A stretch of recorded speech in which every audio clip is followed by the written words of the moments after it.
Shalom saudara-saudari yang dikasihi Tuhan. Terima kasih bagi yang sudah subscribe, like, komen, dan share. Bagi yang belum, silahkan subscribe, komen, dan share video-video saya supaya memberkati banyak orang. Tuhan Yesus memberkati kita semua. Firman Tuhan pada saat ini berjudul Awal Hukuman Allah di Dunia. Diambil dari Roma 1 ayat 18 sampai 32. Saudara dapat merenungkan, memperdalamnya di sana. Bapak Ibu yang dikasihi Tuhan, ketika saya merenungkan nats ini, sungguh sangat mengerikan, menakutkan bagi saya. Kenapa menakutkan? Karena nats ini berbicara tentang hukuman Allah ketika kita masih di dunia. Dan seringkali hukuman ini tidak kita sadari. Malah sebagian orang menganggap itu sebagai bagian daripada berkat Tuhan. Karena itulah kita mempelajari lebih dalam nats di dalam Roma 1 ayat 18 sampai 32. Banyak manusia seperti katak di dalam panci yang sedang direbus. Panci berisi air yang sedang di atas kompor dan sedang direbus.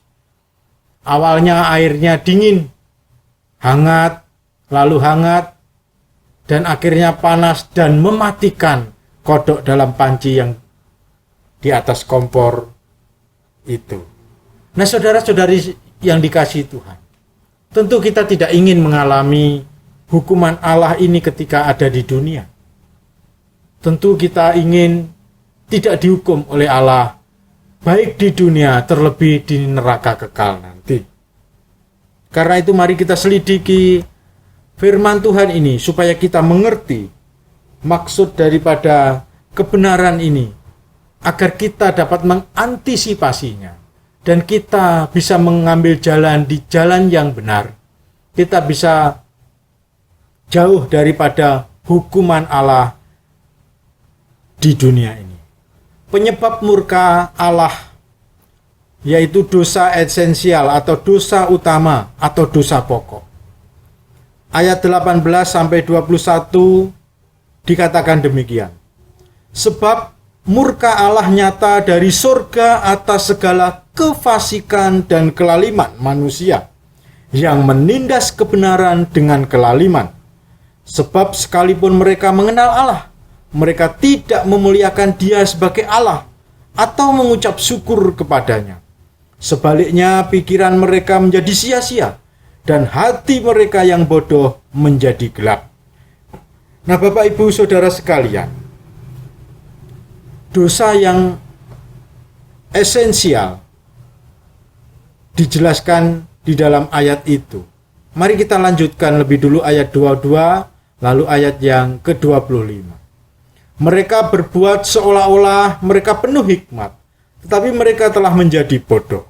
Sebab mereka menggantikan kebenaran Allah dengan dusta dan memuja dan menyembah makhluk dengan melupakan penciptanya yang harus dipuji selama-lamanya. Amin. Ya, yang dimaksud dosa esensial yaitu dosa utama. Itu atau disebut fasik dari kata asebia yang artinya ungodliness. Tidak bertuhan, fasik, yang memiliki arti want to reference toward God, impiety, ungodliness. Mereka menolak eksistensi atau keberadaan Allah. Mereka hidupnya fasik, tidak suci. Orang fasik bukanlah orang kafir yang tidak mengenal Allah, tetapi mengacu pada orang yang mengenal Allah, mengetahui tuntutan-tuntutan hukum Allah, tetapi yang mengabaikannya. Jadi bukan orang yang ateis, Dalam arti dia tidak tahu Allah. Dia tidak mempercayai dan mengenal Allah, melainkan mereka orang yang tahu tetapi mengabaikan Tuhan. Tuhan mereka tahu, ada, percaya. Mereka sudah diajar tentang Tuhan dari Alkitab, tetapi mereka mengabaikan Tuhan. Nah, inilah yang disebut dosa kefasikan. Di situ ada kata lalim, kefasikan dan kelaliman. Adikia artinya tidak benar. Tidak benar di dalam hati dan kehidupan. Perbuatan mereka melanggar hukum dan keadilan. Hidup di dalam ketidakbenaran. Ya, secara singkat mereka menolak kebenaran Allah. Jadi mereka bukan tidak tahu, tapi tahu menolak. Tahu tapi menolak. Nah, bayangkan, bukan orang yang tidak tahu, orang ateis yang tidak pernah dengar tentang agama, tidak pernah dengar tentang Tuhan Yesus. Ya, mereka menolak wajar karena mereka tidak tahu. Tetapi ini adalah orang-orang yang tahu Tuhan tapi menolak Tuhan. Tahu tapi menolak. Mereka sering mendengar tentang Tuhan, mereka punya kitab suci, tapi di dalam hatinya mereka menolak Tuhan, tidak mau mentaati Tuhan. Nah, ini sungguh mengerikan orang-orang seperti ini, orang fasik dan orang lalim. Itulah yang dijelaskan di dalam ayat-ayat yang kita baca tadi. Ini mengerikan, Bapak Ibu yang dikasih Tuhan. Ya, contohnya siapa? Ya, contohnya kalau tidak bangsa Israel di perjanjian lama, siapa lagi? Mereka bukan orang yang tidak percaya kepada Tuhan. Mereka justru umat pilihan, tapi mengabaikan firman Tuhan. Demikianlah juga gerejanya. Umat Tuhan yang masa kini, di zaman milenial ini, di zaman yang katanya maju dengan teknologi dan kemajuan-kemajuan yang lain, zaman digital, zaman komputerisasi, abad ke-21, masuk milenium ketiga. Ya, ini firman Tuhan untuk kita semua yang sekarang ini. Dan untuk setiap generasi daripada manusia, tidak peduli zamannya apa saja. Selalu ada orang yang fasik dan lalim, demikian.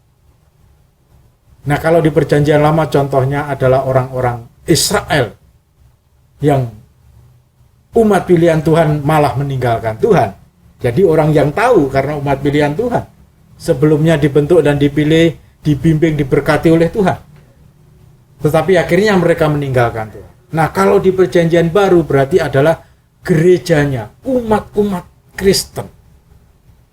Orang-orang yang mengaku percaya, yang tidak asing dengan Alkitab dan ajaran-ajaran Tuhan dari firman-Nya, tetapi mereka dengan sengaja, bisa saja oleh pengaruh iblis, pengaruh keduniawian atau keinginannya sendiri, mengabaikan Tuhan, tidak mentaati kebenaran-kebenaran firman Tuhan. Nah, wujud murka Allah di dunia itu seperti apa? Saya membaca, mari kita membaca ayat 24 sampai 26 ini.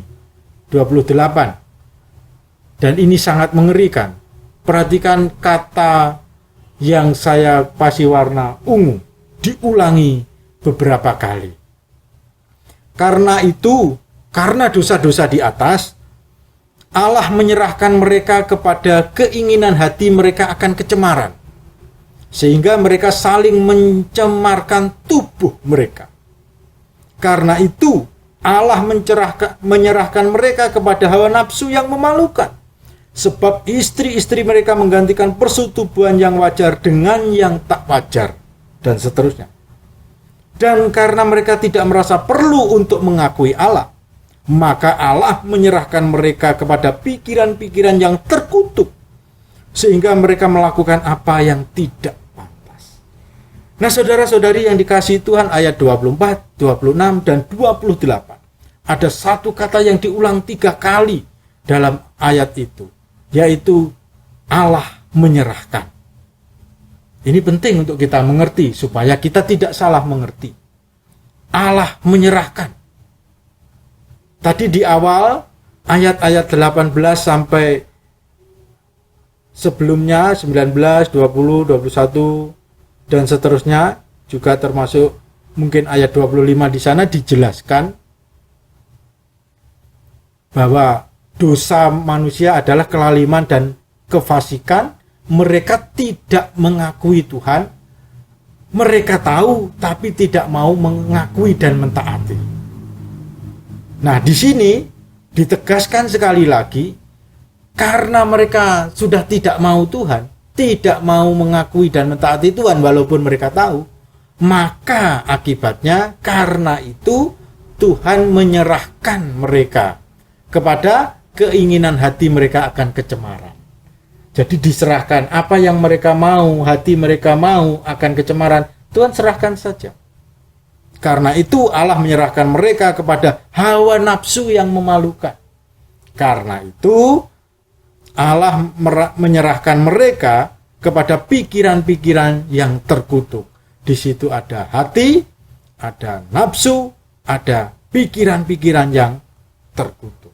Itu karena apa? Karena mereka sudah lebih dulu menolak Allah, lebih dulu meninggalkan Allah. Jadi Allah menyerahkan. Ya sudah, kalau maumu seperti itu, ya sudah, lakukanlah. Karena kamu sudah tidak mau mengikuti firmanku, kamu tidak mau mengikuti kehendakku, dan kamu mau mengikuti nafsumu, keinginan hatimu, dan pikiran-pikiranmu sendiri, ya lakukanlah. Kira-kira seperti itu. Jadi Tuhan membiarkan mereka, menyerahkan mereka kepada apa yang mereka mau. Dan ini banyak contohnya di dalam Alkitab. Dan itu bagian dari hukuman Tuhan. Jadi wujud murka Tuhan kepada manusia ialah Tuhan menyerahkan manusia kepada keinginan mereka yang berdosa. Jadi mereka ingin dosa, Tuhan serahkan. Ya, karena kamu tidak bisa diberitahu, tidak bisa diajak kembali kepada kesucian dan kebenaran, ya kamu pengen dalam dosa, silahkan. Dan nanti tanggung resikonya sendiri. Hukuman Allah. Allah menyerahkan Yudas kepada keinginannya. Pada keinginannya. Saudara yang dikasihi Tuhan, contoh di Alkitab Perjanjian Baru adalah Yudas. Yudas telah merencanakan untuk menjual Yesus kepada orang-orang Yahudi. Ia telah bersepakat harganya 30 keping perak. Nah, gambar ini, kira-kira gambarnya seperti inilah. Yudas bersepakat dengan tokoh-tokoh agama Yahudi yang mereka memang punya keinginan menangkap Yesus, dan Yudas datang menawarkan harga dan cara menangkap Yesus. Itu rencana Yudas. Dan ketika dalam perjamuan malam, Yesus yang tahu di dalam setiap pikiran manusia, setiap pikiran murid-muridnya, termasuk Yudas, Yesus di dalam Alkitab dikatakan demikian. Sesudah berkata demikian, Yesus mengambil roti, mencelupkannya dan memberikannya kepada Yudas, anak Simon Iskariot.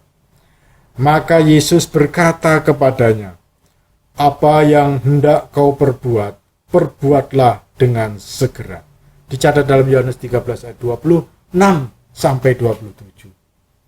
Nah, ini bukan berarti perintah Yesus. Jadi bukan Yesus memerintah Yudas untuk menjual dirinya. Tidak. Ini sebenarnya Yesus yang tahu apa yang direncanakan Yudas di awal tadi. Yudas yang bersepakat dengan orang-orang Yahudi, tokoh-tokoh agama Yahudi untuk menangkap Yesus. Yesus berkata, "Apa yang hendak kau perbuat, perbuatlah dengan segera."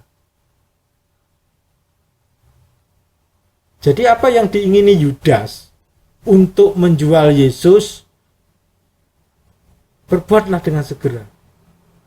Jadi Tuhan tidak salah di sini. Apa yang manusia ingini untuk dilakukan, walaupun itu dalam dosa, Tuhan ya diserahkan mereka kepada keinginan-keinginan, nafsu-nafsu, dan pikiran-pikiran mereka yang berdosa. Nah, ini Yudas. Contohnya seperti itu. Dan kita tahu cerita Yudas ini, kita sudah cukup hafal karena sering kita mendengarnya. Tuhan menyerahkan apa yang diingini oleh Yudas. Jadi artinya di situ Tuhan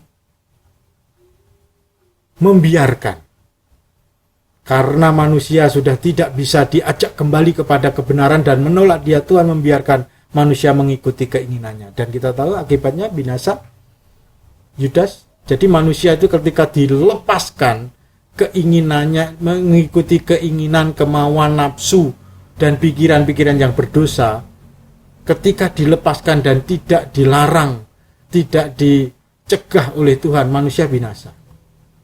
Jadi bersyukur ketika kita diingatkan oleh Roh Kudus, kita diingatkan firman Tuhan, kita diingatkan oleh Tuhan Yesus untuk berlaku benar, suci dan kudus di hadapan Tuhan. Mari kita lihat di Perjanjian Lama.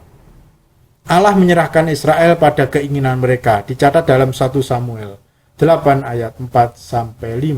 Kita ingat kisah itu.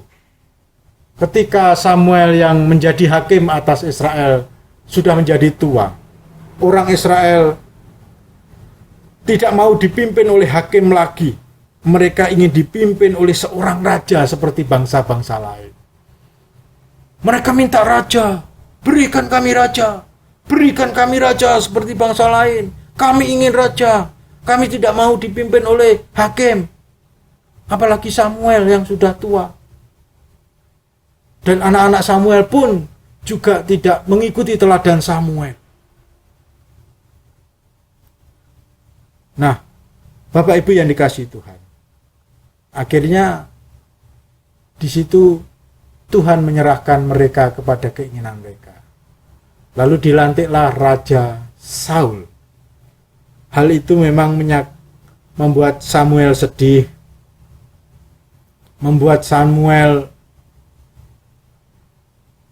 duka cita, karena Samuel merasa bahwa mereka menolak dia.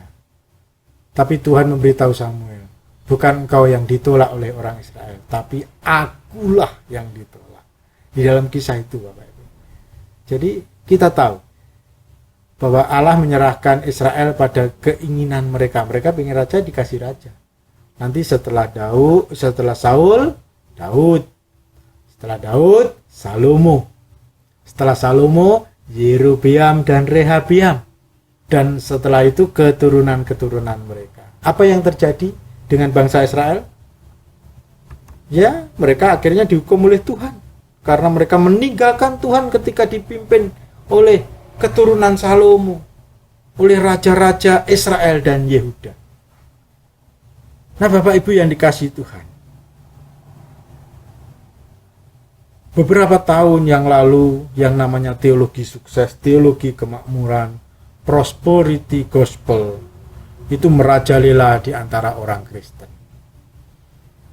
Yang mengajarkan bahwa ikut Yesus pasti kaya, pasti sukses, dan pasti sehat selalu. Memang pengkhotbahnya meyakinkan orang-orang Kristen. Pencetusnya teologi itu meyakinkan orang-orang Kristen dengan memakai ayat-ayat yang ditafsirkan di luar konteksnya untuk meyakinkan mereka. Ajaran ini diyakinkan dengan ditempeli ayat-ayat yang ditafsirkan di luar konteks. Banyak orang Kristen yang ikut ajaran itu. Terkenal pendirinya, pencetusnya. Nah, Bapak Ibu yang dikasihi Tuhan, ketika hamba Tuhan yang cinta Tuhan dan cinta Alkitab menyelidiki teologi itu, dan dan dinyatakan bahwa teologi itu tidak sesuai dengan janji dan firman Tuhan, maka orang lain yang mendukung teologi itu berkata, jangan menghakimi. Kita tidak boleh menghakimi. Kita mengoreksi sebuah teologi, sebuah ajaran manusia berdasarkan firman Tuhan. Tentu itu sebuah kewajiban, bukan menghakimi. Nah, kalau tidak benar, tidak sesuai firman Tuhan, ya harus kita tolak. Walaupun kita senang. Siapa yang tidak ingin senang? Tidak senang dengan kekayaan, tidak ingin menjadi kaya, tidak ingin menjadi sukses, hidupnya berkelimpahan, tidak ingin sehat selalu. Semuanya ingin. Tapi apakah teologi itu dari Tuhan? Tidak. Teologi ini dicetuskan oleh salah satunya David Yonggi-cho, pendeta dari Korea Selatan.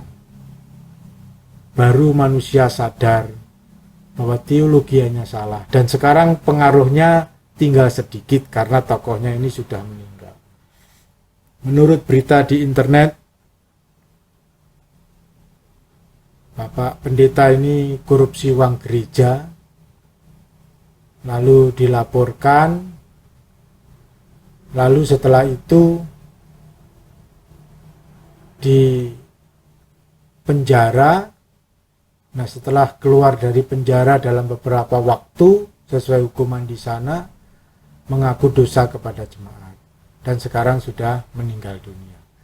Dan ketika kita melihat pencetus teologi ini seperti itu, maka orang bisa melihat, oh iya ya, baru mereka sadar kesalahannya. Dan akhirnya teologi ini memang walaupun masih ada sisa-sisanya, tapi tidak lagi booming, tidak lagi sepopuler ketika pendirinya masih hidup. Saudara bisa browsing itu di internet, karena itu berita sudah mendunia. Marilah kita kembali kepada kebenaran firman Tuhan. Jangan mengikuti apa yang kita senangi. Kecuali yang kita senangi itu juga disenangi Tuhan. Jangan mengikuti pikiran, nafsu, dan keinginan-keinginan yang berdosa.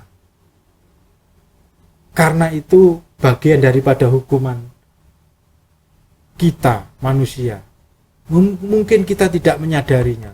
Mungkin kita tidak merasakannya. Tetapi begitulah cara Tuhan menghukum.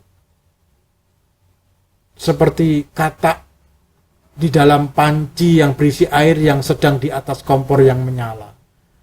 Awalnya airnya dingin, hangat, enak. Lalu lama-kelamaan dia mati karena airnya mendidih. Dan itu membuat tubuhnya melepuh dan hancur. Nah, kesimpulan, karena itu marilah kita selalu menyesuaikan pikiran, nafsu, hati, dan keinginan kita pada Tuhan dan firman-Nya, agar kita tidak dihukumnya. Nasihat daripada Amsal 5 ayat 22-23. Orang fasik tertangkap dalam kejahatannya dan jerat dalam tali dosanya sendiri. Ia mati karena tidak menerima didikan, dan karena kebodohannya yang besar ia tersesat. Hati-hati kita jangan jadi orang fasik. Jangan kita menjadi orang yang fasik yang demikian itu. Orang fasik bukan pintar. Orang fasik itu bodoh. Jadi kita harus hati-hati jikalau semua keinginan, nafsu, dan pikiran-pikiran kita yang berdosa berjalan begitu lancar.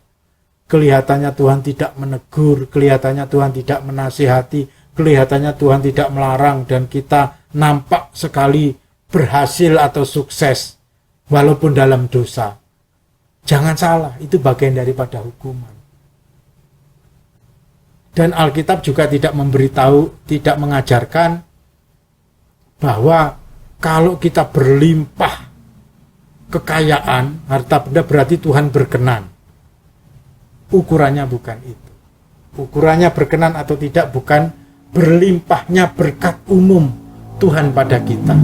Tetapi apakah hidup kita suci, kudus, seturut dengan kehendak dan firman Tuhan? Itu ukurannya. Jadi tidak mesti kalau kita itu berlimpah kekayaan usaha dan kegiatan ekonomi kita begitu lancar, sukses, walaupun itu melanggar firman Tuhan, tapi berhasil, lalu kita menyangka bahwa itu adalah berkat Tuhan, kita mengira kita dekat dengan Tuhan, buktinya Tuhan memberkati saya, berkat-berkat jasmani banyak. Belum tentu demikian, karena ukurannya bukan berkat jasmaninya itu. Kurang apa Tuhan memberkati Salomo? Tapi bagaimana kita melihat kehidupan Salomo? Nah, disitulah Bapak Ibu yang dikasih Tuhan, kita harus mengerti ukuran-ukuran Tuhan, ukuran yang berkenan kepada Tuhan. Kutuk Tuhan ada di dalam rumah orang fasik, tetapi tempat kediaman orang benar diberkatinya. Marilah kita kembali kepada Tuhan, kembali kepada kebenaran firman-Nya, kembali kepada kekudusan, dan kembali kepada kesucian yang Tuhan ajarkan dalam firman. Karena dengan demikian itu akan menjauhkan kita dari hukuman Tuhan, baik yang awal di dunia ini, terlebih yang terakhir di neraka kekal. Karena itu Bapak Ibu yang dikasihi Tuhan, kita semua yang sudah mengerti kebenaran, yang sudah pernah mendengar tentang Tuhan Yesus, sudah pernah belajar Alkitab, janganlah kita menolaknya, janganlah kita mengabaikannya, marilah kita mentaatinya. Karena dengan demikian kita aman daripada penghukuman Tuhan. Mari kita semakin hari semakin setia kepada Tuhan. Semakin hari kita semakin memuliakan Tuhan. Semakin hari kita semakin mengasihi kebenaran sabda Tuhan. Tuhan Yesus memberkati dan menolong kita semua untuk kita makin setia taat kepada kebenaran dan kehendak-Nya, kebenaran firman-Nya, dan ketaatan kepada kehendak Tuhan yang suci dan mulia bagi keselamatan kita. Amin. Silakan Bapak Ibu, saudara semua, subscribe, like, komen, dan share. Tuhan Yesus memberkati kita semua. Amin.